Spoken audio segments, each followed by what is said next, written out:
Hero Raj Tarun Lavanya case రోజుకో మలుపు తిరుగుతోంది. తాజాగా హీరో రాజ్ తరుణ్ కు నార్సింగి పోలీసులు నోటీసులు జారీ చేశారు. లావణ్య ఫిర్యాదుతో రాజ్ తరుణ్ పై కేసు నమోదు చేశారు.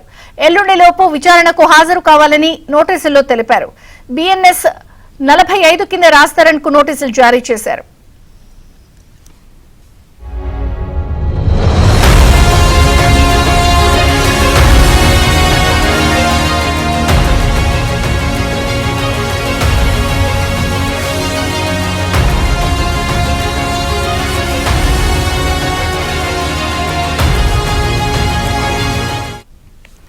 హీరో రాజ్ తరుణ్ లావణ్య కేసు రోజుకో మలుపు తిరుగుతోంది. తాజాగా హీరో రాజ్ తరుణ్ కు నార్సింగి పోలీసులు నోటీసులు జారీ చేశారు.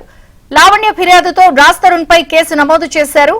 ఎల్లుండిలోపు విచారణకు హాజరు కావాలని నోటీసుల్లో తెలిపారు. బిఎన్ఎస్ 45 కింద రాజ్ తరుణ్ కు నోటీసులు జారీ అయ్యాయి.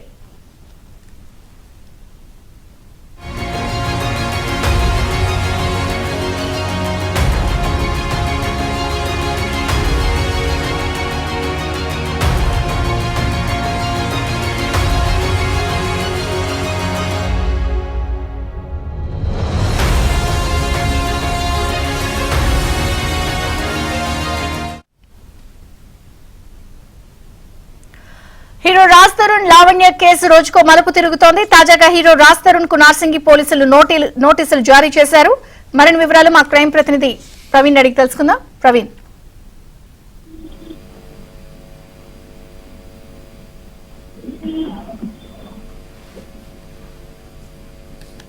హీరో రాజ్ తరుణ్ కేసుకు సంబంధించి ఇప్పటికే పోలీసుల దర్యాప్తు కొనసాగుతుంది. దర్యాప్తులో ఇప్పటికే బాధితురాలు ఇచ్చినటువంటి కంప్లైంట్ పైన ఆమె స్టేట్మెంట్ కూడా రికార్డ్ చేయడం జరిగింది. రికార్డ్ చేసినటువంటి సమయంలో వీడియోగ్రఫీ నమోదు చేసి కోర్టు ముందు కూడా ప్రొడ్యూస్ అవకాశం ఉంటుంది. ఇప్పటికే రాజ్ తరుణ్ కి నోటీసులు జారీ చేశారు. నోటీసుల్లో అతను అంటే విచారణ 18 లోపు విచారణకు హాజరు కావాలంటూ కూడా నోటీసులు కూడా స్పష్టంగా పేర్కొన్నారు. బిఎన్ఎస్ఎస్ 45 కింద రాజ్ తరుణ్ కూడా నోటీసులు ఇచ్చినటువంటి పరిస్థితి. ప్రస్తుతం రాజ్ తరుణ్ పరారీలో ఉన్నాడు. అతని కోసం గాలింపు చర్యలు కొనసాగుతున్నాయని కూడా స్పష్టంగా తెలుస్తుంది.